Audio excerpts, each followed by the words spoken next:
Mozart wrote his ninth piano sonata, Kochel 311, in late 1777 when he was 21 years old. The first movement, the form of which will be the subject of this video, is in sonata form, but it's of an unusual variety, specifically one that's sometimes referred to as a reversed recapitulation. Here's a basic diagram of the exposition of this movement. Each part is color-coded here and in the score coming up in a moment in order to better keep track of their order in the recapitulation, where this order here is generally reversed.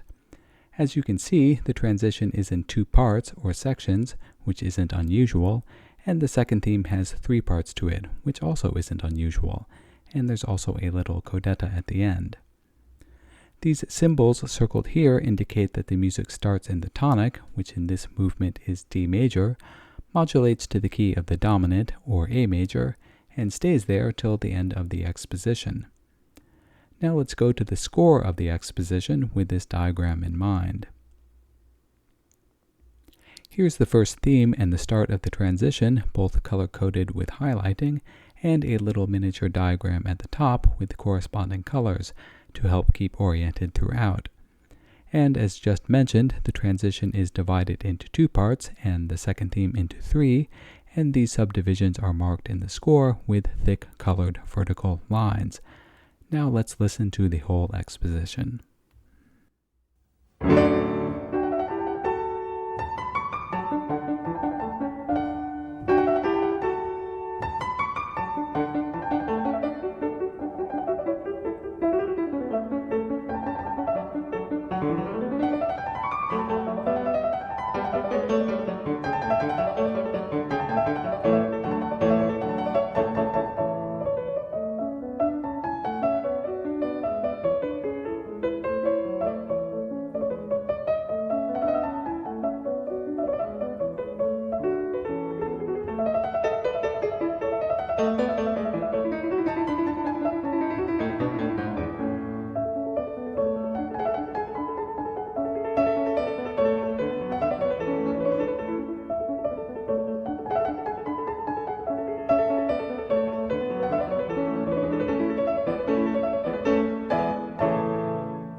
So that's the exposition.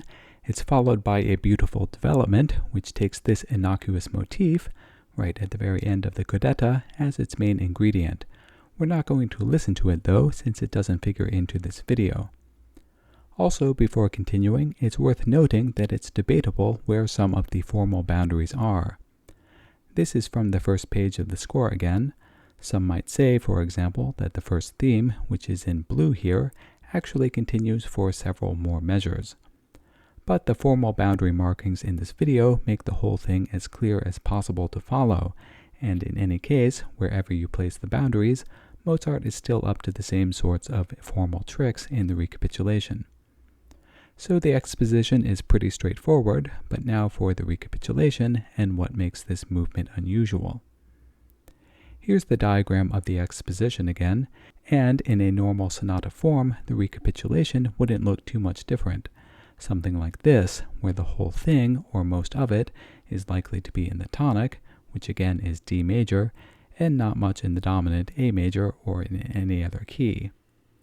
Also, these apostrophe-like marks here indicate some sort of significant alteration or variation to the sections, whether of key, phrase structure, or any number of things, and which is typical of recapitulations in general.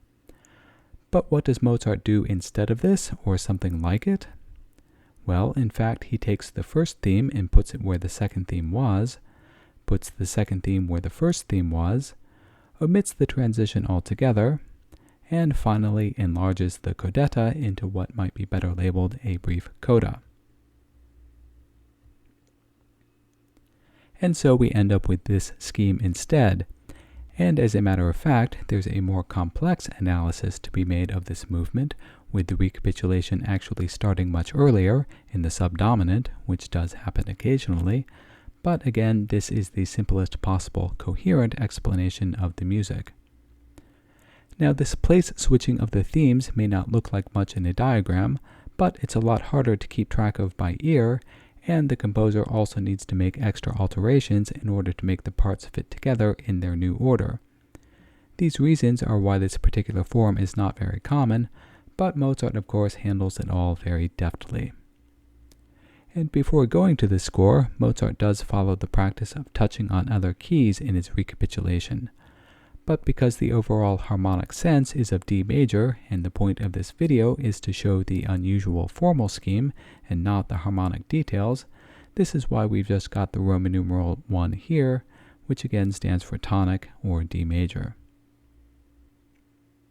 Here's the start of the recapitulation. The uncolored measures at the start of the example here are the end of the development and make use of the original transitional material, which is not included in the recapitulation. Let's listen to this entire reversed recapitulation, again with the little color-coded diagram at the top of the score for orientation, and also with thick colored bars in the score to indicate the inner subdivisions, both of the second theme and now of the coda as well.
And so the movement comes to an end, as though nothing unusual has just taken place. But Mozart himself once declared that he liked to experiment, and so I hope you've enjoyed a taste of that experimental method in the first movement of his 9th piano sonata. This is Cliff Pynchon. Thanks for tuning in.